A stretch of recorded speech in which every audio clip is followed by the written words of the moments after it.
game on the line, who would take the last shot? Me. That's a dumb question. Me. There's no one on this planet that can stop me. Tommy, does your ambition have no limits? I have no limitations. I have no limitations. Are you happy? What's wrong with you? I'm driven. I'm obsessed. I am cold. I am emotionless. I am zen, at peace, ready for war. If you give everything you've got, everything with all your heart, you'll be winners. That I promise you. You can be the best of the best. What happens if you do lose to Jose Aldo? That is not in the equation. That does not process in my brain for 1 second. 13 seconds, we have confirmed. It is the fastest finish in a title fight ever in UFC history. How do you feel right now? I feel clean. I feel my work has paid off. The odds were stacked against me. I won anyway, because I win. You won because you got lucky. Guys like you always think other people get lucky. I don't get lucky. I make my own luck. And in this case, it's bleeding you dry. Life is this. I like this. Did you do it? Yes. What did it cost? Everything. I set out a goal. I gave everything that I had. I poured my heart, my blood, my sweat, my tears to this game, and It's supposed to be hard. If it wasn't hard, everyone would do it. The hard is what makes it great. You must be able to see it, Mr. Anderson. You must know it by now. You can't win. It's pointless to keep fighting. Why, Mr. Anderson? Why? Why do you persist? Because I choose to. Say to yourself, it's not over until I win. take his heart. Hurt him, you take his heart. No pain. No pain. No pain. Once you change one thing, your mindset, you can attack everything. It's all about mindset. You have to change the dialogue within your head. My brain cannot process failure. It will not process failure. I don't even see, I can't, my consciousness don't even elevate that thought. It's not my nature to allow that to happen. He's the biggest man I've ever seen. I wouldn't want to fight him. That's why no one will remember your name. One kid, it's so funny, but I never forget it. A kid, he was a young kid, a young fighter too. And he was running, and he walked, he saw me, looked at me, and he said, I just want to see how you look because I'm going to beat you one day. And I said, yeah? I said, all right, I'll be ready. If you even have this much savage in you, everything out there is for the taking. If you are willing to go out there and grind and work hard, you got these people that don't want to go to work, they want to stay home, and these people that don't want to, stay home, man, and do your thing. Good luck to you. I wish you all the luck in the world. There's going to be a small group of hungry savages out there that are going to run every one of you over. You know what? Not today. Maybe tomorrow. Well, guess what? That's why it's so easy to be great nowadays, because most motherfuckers are weak. Some of you just don't understand. Some of you have been average for so damn long, you don't know what it is to do hard work. You are not ready. I know. Like everyone else, you want to learn the way to win, but never to accept the way to lose, to accept defeat. To learn to die is to be liberated from it. So when tomorrow comes, you must free your ambitious mind and learn the art of dying. When your mind knows it's not going to quit, your body will adapt to whatever is in front of it. So I end you with this. Don't stop when you're tired. Stop when you're done. You're up 2-0. What's the story? Are you not happy, or you're only half happy, or? Still to be happy about. You're up 2-0. Job's not finished. Job finished? No, I don't think so. Okay. I hear everything that the crowd is saying. Everything. I'm destroying everybody I step on the court. Mamba, as he's known as, the killer black snake, has the killer look in his eyes right now. Whenever I get to a low point where I think, why do I even bother? I just remind myself, this is where most people stop, and this is why they don't win. Hard feels shitty. This is what hard feels like, and this is why most people can't do it, but you can. Focus and fail fast. Focus and fail fast. Learn quickly, try something new. Because the faster you fail and learn, the faster you succeed. You actually learn to succeed by failing. If you want to increase your rate of success, you must double your rate of failure.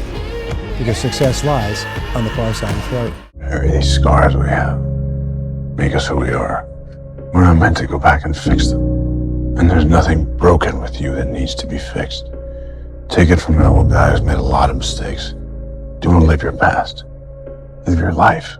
They say the greatest achievement of somebody comes right after their worst defeat. When they've hit rock bottom, hit the bottom of the barrel, they got nothing left. Everyone's given up on them. They've lost all their worldly possessions. They're dead broke on their back. It's at that point, guys, when everything's lost, that everything can be gained. And now it's happening. You know what I mean? There's two things I've learned from these past 7 months. Number one is that hard work pays off. And number two is that dreams come true. And that's what's happening. Nothing's ever going to be given to you. Everything's going to be earned. If you don't go out there and put in the work, you don't go out and put in the effort, one, you're not going to get the results. But two, more importantly, you don't deserve it. You didn't earn it. The worst prison in the world is having the talent and intelligence to achieve something great, but lacking the courage to go out and do it. Learning is the beginning of life change. Some people want to start with motivation, but you don't start with motivation. But here's the best motivation we've got going. The proof of our success. When we bring our success stories to this platform, that's enough motivation. When we bring our dedication and let it show. The Mamba mentality. What is that? What does that come from? I mean, it's a lifestyle really, and an understanding that every day you're trying to get better. And at the end of every day, you look yourself in the mirror and you ask yourself, did I get better today? If the answer is yes, and you do that for 5 years, 10 years, 15 years, how much better are you going to be? And that's basketball, that's whether it's football, that doesn't matter. Are you getting better every single day? That's the question, right? And it's just taking small steps. You don't try to get it all done in one day, in 1 week, in 1 year, right? It's the process of getting better every day and doing that for a period of years that then create the masterpiece. Here's the secret to my success. I stood up and did it again. I stood up and I did it again. And I did it again and I did it again all those many years ago. I did it when I was scared, and I did it when I didn't want to, and I did it when I was ill. Discipline is doing what you hate to do, but doing it like you love it. I love that quote. Yeah, and that's what you have to do to be the best. 5 or 6 years, I went every single day without missing a single day. I never got sick. I was in the water on Christmas, birthday, holidays, everything. It didn't matter. There was probably 100 days where I didn't want to do anything. I wanted to stay in the pool or stay in my bed and not get out. But those were the days where you have to. You have to get up and do something, because I think the greats do things when they don't always want to. That's really what separates the good from the great. It's all about focus. I don't care who you are, where you're from, doesn't matter. It's having a focus and having a purpose. Right? You wake up every single day to get better today than you were yesterday. Now, it doesn't matter what you are. You're a basketball player, a hockey player, golf player, painter, right? It doesn't matter. Right? You try to reach your full potential by getting better every single day, and that's the question. Being a winner is a curse. It doesn't matter how much you've won before, you're not a winner until you win again. And again, and again. Nothing is enough. No one understands. And you never want it to stop. You know, it's gonna be a lot of people out there that don't like what you're doing. They're gonna call you weird. They ain't gonna understand it. They're gonna hate on you. But as long as you like what you're doing, that's all that matters. Keep doing you. My hero. That's who I chase. Now, when I was 15 years old, I had a very important person in my life come to me and say, who's your hero? And I said, I don't know, I got to think about that. Give me a couple of weeks. I come back 2 weeks later. This person comes up and says, who's your hero?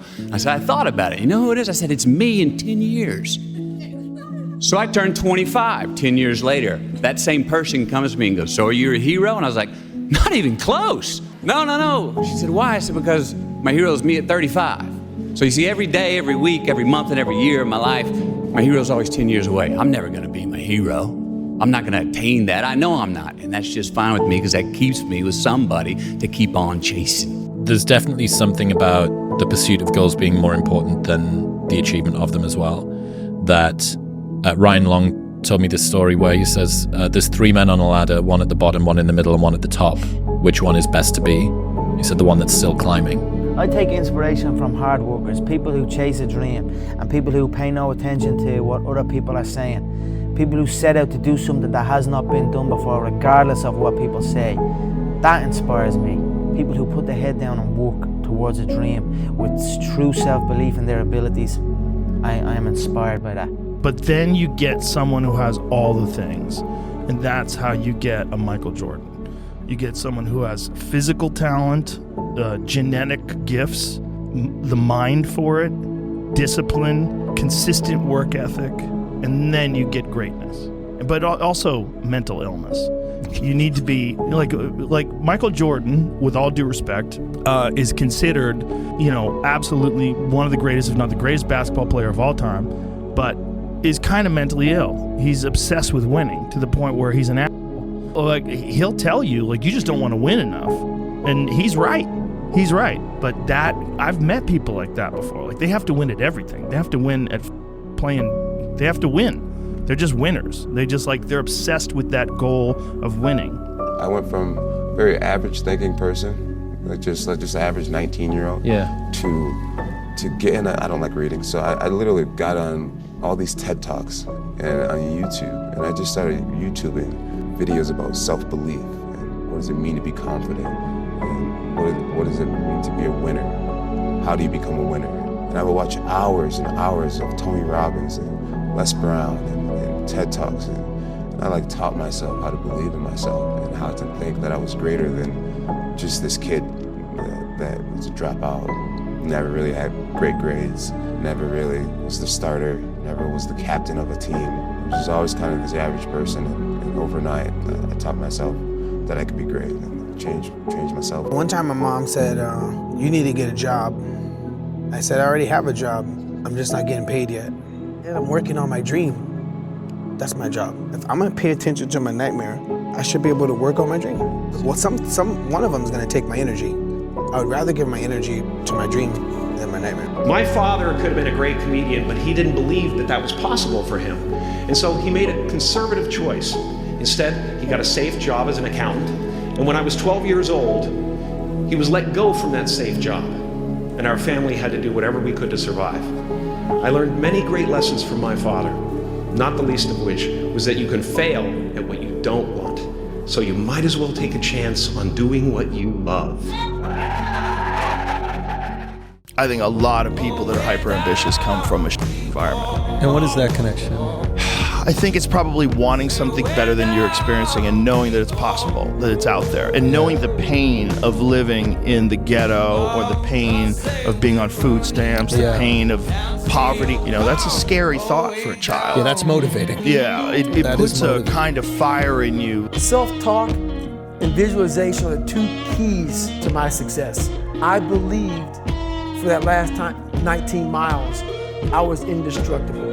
Because I took myself in that chair, crapping up my back, peeing blood down my leg, shin splints, stress fractures. I use all that for motivation versus negativity. I use it for motivation. I said to myself, who on this earth would still be going right now? You are. You are. I think the easiest thing in life is to give up on whatever you're focused on or whatever you're hopeful for. The hardest thing is to keep going, but we have to. We have to continue to hold on. And I would imagine for so many people out there, that is probably the most difficult thing. Are you happy? What's wrong with you? I'm obsessed. I'm driven. Driven human beings are going to always feel like they're behind. They're going to always feel like they're not doing good enough. Look, winning, this is how it feels. 90% of the time, you're going to feel like you're getting your butt kicked. 8% of the time, you're going to be confused and you're frustrated. 2% of the time, you actually win. And those moments come and go, and then you're back in the 90%. And that's the reality of a winner's life. People don't understand that. They think it's all about cruising around in a cool car, having a free and happy and easy and go-lucky life. And that's not reality, because true winners are built for the fight. They're built for the battle. They don't find peace and joy and happiness in the win. They find what they're looking for in the fight. If you want to be really great at something, you kind of have to be out of your mind, but you also have to have an iron will. Yeah. You don't want to work out every day. Yeah. There's going to be days you just want to eat cake and sleep. Yeah. But if you want to get past the guy who eats cake and sleeps, you don't eat cake and you don't sleep. Yeah. That's will, dude. That's will. I'm going to prove to the whole world that I'm still the best. I'll always be the best. I cannot lose. It's impossible for me to lose. I'm with everybody who stands in my way because I feel the best. Michael Jordan, remember I interviewed him years ago, and I said, what makes you the best in the world? Is it skill? Is it talent? Is it ability? Is it background? Is it training? And he was so awesome. He said, Tony, I can tell you the truth and it won't sound like hyperbole or false modesty. He said, I didn't even make the high school basketball team my sophomore year. I was cut. He said, what it is every day I demand more from myself than anybody else could possibly expect. I don't compete with other people. I compete with what I'm capable of. A lot of people, man, how do you do what you do? At the end of the day, I ask myself one question: can I take one more step? And usually the answer is yes. So if you can answer that question and not take another step, that is real failure. That is real quitting. So a lot of people can take one more step, but they choose not to. I don't know if you can take 2 steps. You got to answer that question after you take the first step. Ask yourself this question, right? Everybody in the crowd, ask yourself this question. Like, what do you want in life? What do you actually want? Not material, right? Not material. When it comes down to like a feeling, of a vision that you see of yourself, what do you want and what's stopping you? Because that's what I'm asking myself right now. And that's what I've asked myself all the way up until this point. What's stopping me from getting what I want? For me, the answer has been myself. I think that it's the same for a lot of people. A lot of times it's ourselves that's in front of us, that's stopping us. So for me, it's like I've overcome that so many times, and I'm at this point right now, and it's still a challenge. The challenge is not done. I'm continuously working, and I'm going to continue to work. Never complain, never explain. And what it means is, don't complain about life. Don't explain what you're doing or why you're doing it. Just do it. By whining and complaining, all you're doing is making people think bad things about you. You're looking weak, And when you complain a lot, you have a mindset where everything is a kind of a potential complaint. Stop whining and stop explaining yourself, and just do things in the world and let your actions speak for themselves. I didn't care who wanted to be my friend. I didn't care what people thought about me. I went into workouts. I showed them what I knew I could do. I went to the combine. I played both days because I wanted to show them that I wasn't scared. I'm not running from nobody. I came out and I proved it up. If all you guys are going left, it's that one person who say, you know what, left's not the right way. I'm gonna go right. Who didn't follow the crowd. That person who's not afraid of doing what they believe is right in their heart and not following someone else because someone else said, let's go this way, and they agree with everybody. I don't like yes men or yes women. If you're right, you're right. We're gonna follow you. But I like people who stand for something, they believe in something, and this is the way I'm gonna go whether you like me or not. Look, winning is easy. Winning is easy. High fives all around, up on the podium, hands in the air, that's easy. Walking back to the locker room alone, that's a challenge. When you have put in so much effort, when you have trained for hours and hours and hours, and you have sacrificed so much. I know it's terrible. I know it hurts. But it's a beautiful thing, because that is where the real growth begins. The confidence comes from preparation. So when the game's on the line, I'm not asking myself to do something that I haven't done thousands of times before, right? So when I'm prepared, I know what I'm capable of doing, I know what I'm comfortable doing, and I know what I'm not comfortable doing, right? So in those moments, if it looks like I'm ice cold or not nervous, it's because I've done it thousands of times before, so it's one more time. I'm not good enough, smart enough. I'm not talented enough. Some people are. Some people can start at 1. Some people don't have to start at all. If you lack talent, you can't sit back and say, I'll start in half an hour. I can't do that. I gotta start now. And then after I get back from starting, I gotta start again. And then when I get done with that run or that study session, if it wasn't good enough, I gotta go back again. Because repetition is what taught me everything. So you can honestly outwork anything. There's a teacher and he's got 2 classes that he teaches. And one class, he says, the only assignment for this whole semester is that you come back with a perfect clay pot. That's it. That's the assignment. The other class, he says, your objective is to make the most total quantity of clay pots, and you'll be measured by how many pots you make. And at the end of the quarter, the pots that came from the team that had to just make sheer volume, not only did they make more pots, but the quality of all of their pots was better compared to the teams that only had to make 1. And it just underlines the biggest lesson that I've learned in my life, which is that volume negates luck. Like if you do 1,000 podcasts, you'll be pretty fucking good at podcasts, right? But if you try to say, okay, you're brand new and all you have to do is make one perfect podcast, the problem is that you don't have the perspective in which to make a judgment to say what is good, because you have zero data to base anything off of. Doing the volume gives you the perspective to then have the best podcast at number 1,000 or 1,001. There's a great story of Kobe Bryant. His first year as a professional, his team reached the playoffs, and he was the superstar, the young superstar. And in the last minute of the game, he had 3 shots to win the game for his team and missed all 3. And at the end of the game, the commentators were astounded. This great talent missed all 3 shots. And he was sat down on the bench and his head was in his hands. And they were talking about how he must feel dreadful. They managed to get an interview with him and said, Kobe, you were sat on the bench with your head in your hands, you must have felt terrible. And he looked at them and he said, what's feeling got to do with it? I was working out why I missed those shots. I now know why I missed those shots and I can do something about it. And that's a great coping strategy when you have a setback. People put too much seriousness to, success and failure, especially on the basketball court. If you take a shot, you can only do 2 things: make it or miss. That's how simple it is. When I took that shot, whatever shot it was, in my mind, first of all, I'm thinking I'm gonna make it. Secondly, if I don't, okay, we can come back tomorrow, work hard, make sure that when I get in that situation, I'm gonna make the shot. But you don't put the end of the world on that one particular event. I think for anybody, like if you want to be great at something, you have to be obsessed with it. And that was the difference between me and the other kids, is that they would go to chess practice, they would maybe even do their homework, but they weren't living and breathing sort of the game that in the way that I was. Like, I think about it all the time. Like, I'm thinking about the game while I'm sitting on this chair. Like, I'm still analyzing a game that I played today. Like, it never goes completely out of my mind. Then you put a goal in your mind.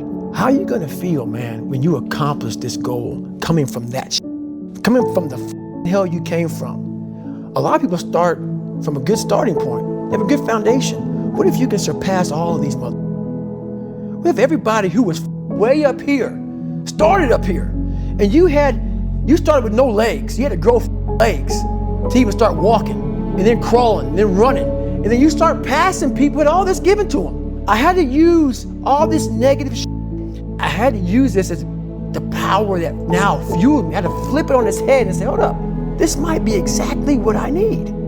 The darkness is exactly what I need. It's how you look at your situation. Control freak is a word people with low standards use to describe people with high standards. You're not a control freak. You just want it done right the first time. You're not anxious. You care. Do not expect mediocre people to support world-class goals. You have to be singular, inflexible, unyielding in your own work so that even the struggle, that very struggle to achieve, becomes its own reward. The hard, simple ability to continue is a kind of blessing. The world may think of it as an obsession. Your parents may think of it, sorry parents, but something like mine did, that's something crazy. But you can't do your work according to other people's values. You just gotta quit tripping while you're in the process, because the process is necessary. You may not see it now, but when he gets you on the other side of it, you're gonna see exactly why it went that way, and you're gonna be okay with it. But quit tripping during the process. You're one decision away from changing. Literally, you are one decision away from changing. It's a decision away. You're one decision away from changing your life. The key is time is precious. Now let me give you Bill Bailey's description of time. Life is not just the passing of time. Life is not just the passing of time. Life is a collection of experiences, their frequency and their intensity. Life is not just watching the clock tick away. Life is a collection of experiences. When my friend Mark died at age 44, someone says, that's young to die. But what if he lived 4 lifetimes in one? It might not be too young. Whatever the span of your life turns out to be, here's what you want to fill it up with: experiences and the intensity of those experiences. I make myself do things that are very uncomfortable, that I don't want to do. And by doing that, I develop this strength and perseverance. And some people hear that and I'm like, I don't even want to do it. I don't take a that. You're exhausting me. I'm like, I'm not you. I don't want to do that. And they just like, it takes them away from that. And I'm like, you don't even have to do that. Just go for a walk every day. It sounds like it's easy to do, but there's when that walk comes, and you look at your clock, oh, it's 8 o'clock, time to go for that walk. You're like, I don't want to walk. I would just rather play video games. I don't want to walk. I'd rather like read emails. I don't want to walk. I'd rather like scroll through TikTok. But if you just force yourself to go for that walk every day, you will develop mental perseverance. You will develop some tenacity. You'll develop the ability to force yourself into work. You are one decision, one relationship, one thought, one emotion, one meeting away from a completely different life.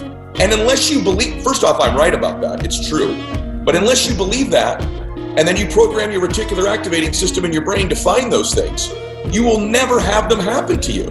But if you begin to believe, I'm one meeting away from a different life, I'm one decision away, I'm one podcast away, I'm hearing one guy in the United States away from changing my life forever. The reason why so many people that you and I have met that are so talented, but they never reach their potential. And why is that?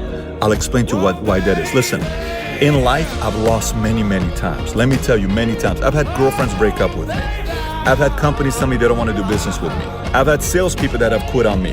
I've had so many people that I've had losses with. And I've also competed against guys that were superior than me, and I worked my butt off, and I still lost. I still lost with a guy that was ahead of me. What happened there? I worked my butt off, and I still lost. Yes, that also happens. It's called a loss. It hurts. It's embarrassing. But here's the kicker. Here's the kicker.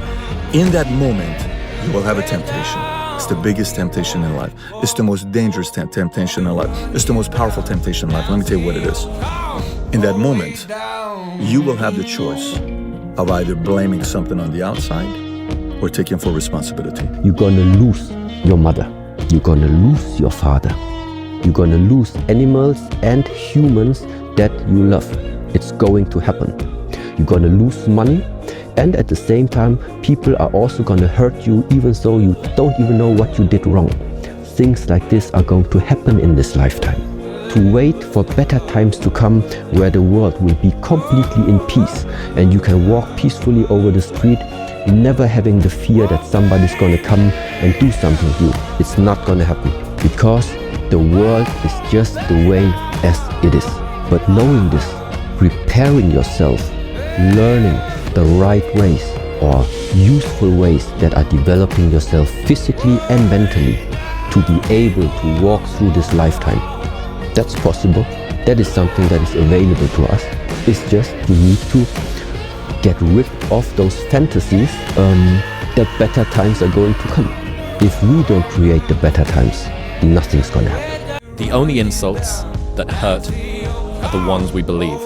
Next time someone insults you, remember, they're going to die. Everyone will forget about them. And if no one will remember them, then you might as well forget about them now. They are irrelevant. Your dream, your actions, your outcomes. When you're suffering, or you're lazy, or you're procrastinating, doing something that's harder than the state that you're in bounces you back much faster. Yes. This is all based in the dynamics of dopamine. It's sort of crazy. If you know how people are procrastinating to write something or and they start cleaning the house? Yeah. Something they normally don't want to do. Well, it's just something that's easier than the thing that you're supposed to do. Right. It turns out, and I learned this from Anna, if you do something that's even harder than the thing that you're trying to avoid, all of a sudden you're able to do that. And you're like, oh, okay, well, it's just psychology, right? No, it's not psychology alone. It's psychology, but once dopamine is deployed at that level, you're a different person. Is there advice you can give to people, to young kids that are living through a situation of any sort, a tough life? Find a thing you like. Try to find a thing that you really enjoy. Try to find a thing that you're passionate about. Like an activity. Yes. Find something. Find a thing that you genuinely enjoy, because getting good at things you genuinely enjoy is extremely beneficial for young people, because it lets you know that, like, everybody thinks they're a loser. Every young person thinks they're a loser. At least a young person in the situation I was at. Like, I didn't know I wasn't a loser until I started winning, until I started doing martial arts. Martial arts taught me that, like, I could get better at stuff, that I wasn't really a loser. I just was someone who was, like, in a up situation. but you could channel all that energy that you have as a young person into something and get better at it. See, procrastination is caused by the fear of success. You know if you did it, you'd win and you'd be better. So I didn't do it so I could be my comfortable self. And it worked out right. I painted the fence and walked the dog. Next thing I knew, the opportunity passed. It felt so good just to be me again. You and I aren't afraid to be rejected because we've learned one thing about self-esteem. Since self-esteem has nothing to do with performance, it has to do with potential. You and I can separate who we are from what we do. And the one thing you learn with high self-esteem in life is you never carry failure forward. Failure is always left where it belongs as a learning experience. When you feel that pressure inside of you and it's very heavy, like weather that's very, heavy and thick, you're motivated, you feel it. I've got to get up in the morning, I've got to do this, I've got to accomplish this. When that pressure goes away and you don't feel any pressure in your life, you can do anything and there's no consequences for it. You'll just waste time, you'll waste years, you'll waste months, you'll never accomplish anything. You give somebody a deadline, right? They'll accomplish in 2 months what it would take somebody 2 years to do without a deadline. It's that necessity, it's that sense of there's a sword at my back, I've got to get it done. It makes you get things done, it gives you the energy. That inner conversation, ladies and gentlemen, is the reason that most people take their greatness, take their ideas to the graveyard with them. You know, the wealthiest place on the planet, a minister said recently, and it was so true, is not the gold mines in the various areas of the world or the diamond mines. The wealthiest place on the planet is the graveyard. Because in the graveyard, we will find inventions that we never, ever were exposed to. Ideas, dreams that never became reality.